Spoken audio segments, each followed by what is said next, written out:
नमस्कार, मेरे साथ हैं प्रसिद्ध उद्योगपति और जो चाइनीज़ फिल्मों में जो अपने कला को और वहाँ पर जो फिल्में अपना काम करते हैं। मेरे साथ हैं देव रतूड़ी जी और आज वो अपने जो गांव है उनका कैमरा शो वो यहाँ पर पहुँचे हैं और यहाँ पर ध्यानियों द्वारा धार्मिक जो कार्यक्रम है उसका आयोजन किया जा रहा है। रतूड़ी जी, मैं आपसे जानना चाह रहा हूँ कि सबसे पहले तो आपका अमर उजाला डिजिटल में आपका स्वागत है। तो मैं आपसे ये जानना चाह रहा हूँ कि केमरसोड़ गांव और सुनार गांव को आपने गोद लिया हुआ है। कहाँ से आपको ये प्रेरणा मिली कि आपको गोद लेना है और क्या विचार आया और किस तरीके से आप डेवलपमेंट करना चाहते हैं यहाँ पर?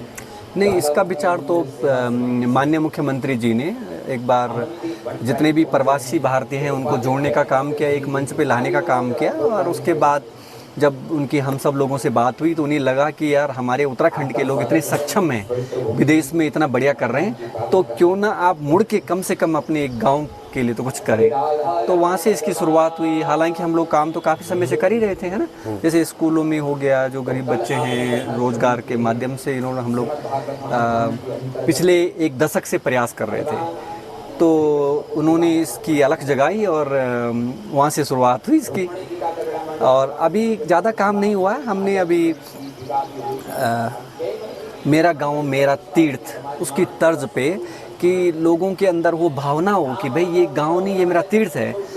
तो लोग धीरे धीरे आप देख रहे हैं कि इस एक गांव से शुरुआत हुआ। उसके बाद अभी लगभग मुझे लग रहा है कि 30 से 35 लोगों ने गांव गोद लिए हैं। हालांकि हमने बहुत ज़्यादा काम नहीं करा अभी, क्योंकि इसकी शुरुआत ही जनवरी में हुई थी। क्योंकि चार धाम का यात्रा के जो मुख्य मार्ग है, क्योंकि यहाँ पर पर्यटन भी यात्री जो गुजरते हैं कुछ हब बनाना चाहते हैं, जैसे बम्बो हट बन जाए या कुछ ऐसी कोई कल्पना है क्या कि ताकि पर्यटक रुके, या आपके अंदर कुछ ऐसा भी है कि विदेश से जो यात्री आए या विदेश से जो पर्यटक आए उसको यहाँ स्टे किया जाए ताकि होम स्टे में रुके, या कुछ और चीज़ें जो यहाँ की प्राकृतिक चीज़ें हैं उनका वो जैसे यहाँ की जो पेड़ पौधे फल हैं इत्यादि हैं उनको भी मार्केटिंग मिल सके?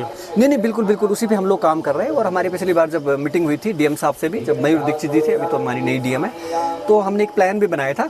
उसके ऊपर हम लोग काम कर रहे हैं, वो चाहे हॉर्टिकल्चर हो, होम स्टे हो, और पर उसके लिए जो बेसिक मूलभूत सुविधाएं हैं तो हमने ये रखा था कि जैसे यहाँ पर पर्यटक मार्ग है, अब रोड इतनी छोटी है कि 2 गाड़ी आती तो बड़ी दिक्कतें हो जाती है। उसके लिए जैसा बड़ा सा एक पार्किंग की सुविधाएं हैं, जो बेसिक सुविधाएं हैं, जैसी वो पूरी हो जाती है तो हमारा प्लान है यहाँ पर इस तरह का डेवलप करने का एक स्किल्स सेंटर, जहाँ पर कि लोग आएँ, लोग रुकें, लोग अनुभव करें और लोग उसका आनंद लें। बिल्कुल। गाँव आए हैं आप, क्योंकि धार्मिक आयोजन किया जा रहा है, किस तरीके से लग रहा है आपको? क्योंकि चाइना, चीन है और चीन के बाद आप 2 हफ्ते हुए आपको यहाँ पर पहुँचे हुए, तो किस तरीके से लग रहा है धार्मिक आयोजन में?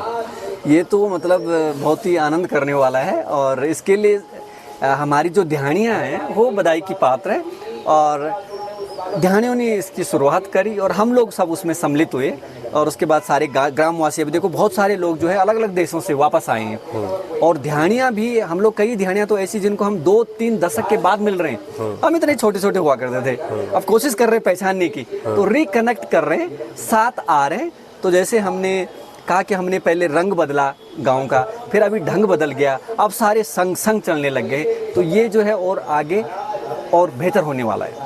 एक सवाल मेरा और है, क्योंकि यहाँ पूरा जो बेल्ट है, विलंगना ब्लॉक है, ये काफ़ी यहाँ के लोग जो विदेश में नौकरी करते हैं उन लोगों के लिए, जो क्योंकि आपने गोद लिया गांव, तो उन लोगों के लिए क्या आपकी जो मार्गदर्शन रहेगा कि किस तरीके से उन लोगों को क्या सोचना चाहिए? क्योंकि आप भी चाइना में रहते हैं, तो आपने गाँव गोद लिया, उन लोगों के लिए क्या मैसेज है आपका?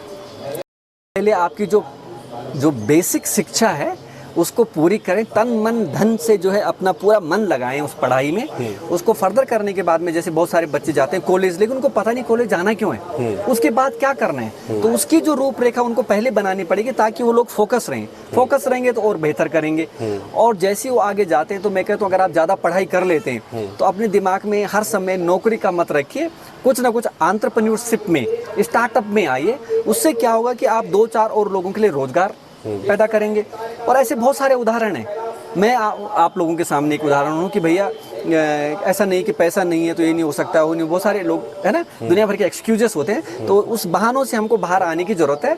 और धीरे धीरे जो है, और भारत सरकार देखो अभी यहाँ पर हमारे राज्य सरकार भी बहुत सपोर्ट कर रही है। जो लोग अपना कुछ करना चाहते हैं, जैसे हॉर्टिकल्चर में करना चाहते हैं, पशुपालन में करना चाहते हैं, हम लोग खुद वापस आ रहे हैं। यहाँ पर बहुत ज़्यादा संभावनाएं हैं, क्योंकि हमारे पास में देखो गंगा है, खेत है, जंगल है, खलियान है, सब कुछ है, और पर्यटक मार्ग है, तो बहुत कुछ कर सकते हैं। तो मैं नई जो यंग जनरेशन है उनको यही सलाह दूंगा, अगर आप विदेश भी जाना चाहते हैं तो उसके लिए भी आप पूरी तैयारी करके जाइए, आधी तैयारी करके मत जाइए, क्योंकि वहाँ पर क्या आपको बिल्कुल मल्टीटास्किंग लोग चाहिए, जिनको सिर्फ ये नहीं कि भाषाओं का ज्ञान हो, बहुत सारा और वर्ल्ड वाइड का नॉलेज हो, और 2-4 कम से कम अलग अलग फील्ड का नॉलेज हो। जैसे मैं रेस्टोरेंट में हूँ, आप बोलेंगे जी मैं तो करी बहुत अच्छी बना लेता हूँ, काम नहीं चलेगा। आपको एपिटाइजर बनाना आने चाहिए, आपको डिजर्ट बनाना आने चाहिए, आपको कबाब्स बनाने आने चाहिए, आपको नान बनाना।